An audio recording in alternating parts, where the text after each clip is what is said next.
Good morning to you.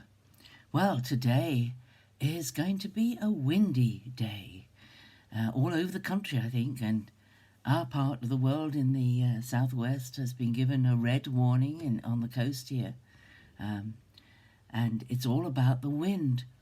And I woke up this morning thinking, what is there about strong wind, strong, gusty, unpredictable wind that is why it's used as a metaphor for the Holy Spirit. Now we know that the word spirit and the word wind are actually in the Greek and in the Hebrew the same word. But when we think about this morning I woke up thinking about two verses. And this is my thought for the day, and I really don't know where this thought is going to lead us today. But understanding more about the Holy Spirit is part of our journey of faith, really, because the Holy Spirit is such an important part of our faith.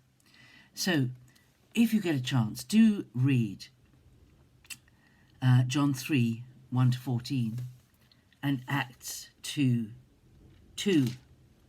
or Acts 2, 1 to 4, really. Excuse me.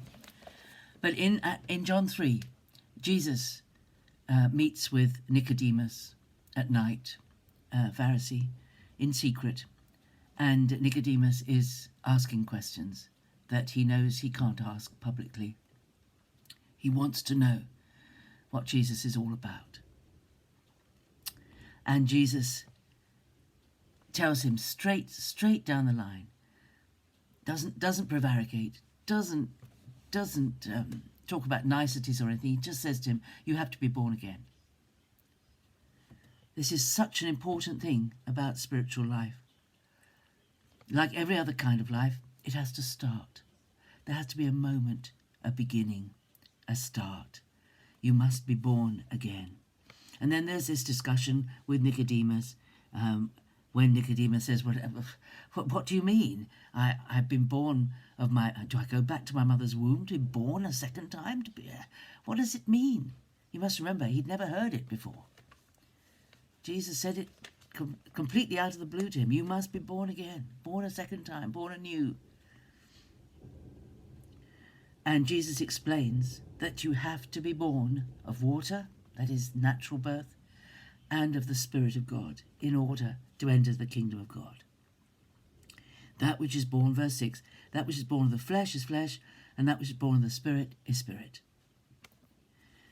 Do not marvel that I said to you, you must be born again. Then he says the verse to which I was thinking this morning. The wind blows where it wills, and you hear the sound of it, but you do not know whence it comes or whither it goes. So it is with everyone who is born of the Spirit. There is something completely beyond the ability of our physical eyes to see about those who are born of the Spirit. There is a quality, there is a recognition, there is an acknowledgement, spirit to spirit, between people who are born again. But why does Jesus liken it to a wind? The wind, my Bible has the footnote, the wind, the same Greek word means both wind and spirit. It could read, the Spirit blows where it wills, and you hear the sound of it, but you don't know whence it comes or whither it goes. So it is with everyone who is born of the Spirit or of the wind. I think it has to be wind in the first instance and spirit at the end of the sentence. But thinking about it, think about the wind today. You'll hear the wind. You'll hear the force of the wind, the blowing of the wind, the effect the wind has on the things it interacts with, on the trees, on the roofs, on the bins that will blow around, on the things that will be moved by the Spirit. Things you think won't be moved will be moved. Things you think are strong will be damaged. And I think what Jesus is saying is that the Holy Spirit is much, much, much more powerful than you realize. And there will be people you think would never think spiritually, would never turn to Jesus. They are so adamantly against it. They would never. But when the wind blows, the wind, I mean, you can see a gust of wind, the effect of it down the street, and there are certain things that are not touched by it, and then there are other things that are almost blown flat by it. Trees that yield, and yet the tree next to it isn't touched by that gust of wind. And I think what Jesus is saying is, this is the Holy Spirit. The Holy Spirit will blow in a very unpredictable way, will blow and have an effect on people. And the things that the Holy Spirit gives to people to say and do will touch other lives very unpredictably, just like a gust of wind.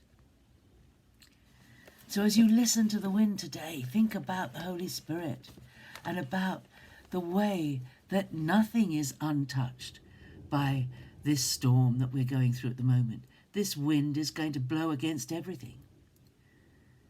And lots of people are affected when God's Spirit moves in a meeting or in an area or in a place.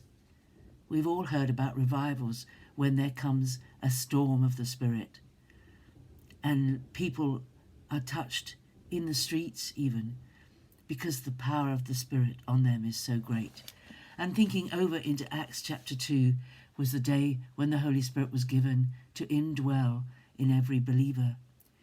When the day of Pentecost had come, they were all together in one place, Acts 2, and suddenly a sound came from heaven like a rushing of a mighty wind, and it filled all the house where they were sitting.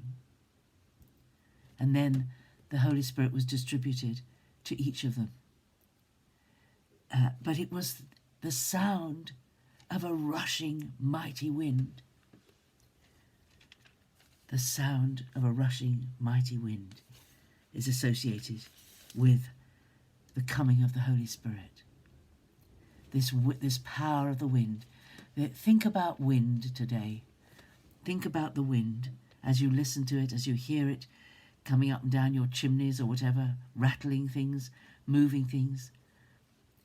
Just meditate today on the amazing nature of the Holy Spirit, that in one sense he is as gentle as a dove as he came to rest upon Jesus at his baptism.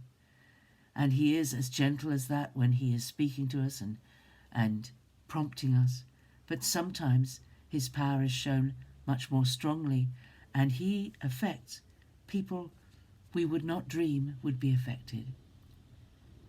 And we need to yield to the Holy Spirit when the wind of the Spirit blows in a place. We should not resist him. If we resist him, it's like a wall trying to resist the wind.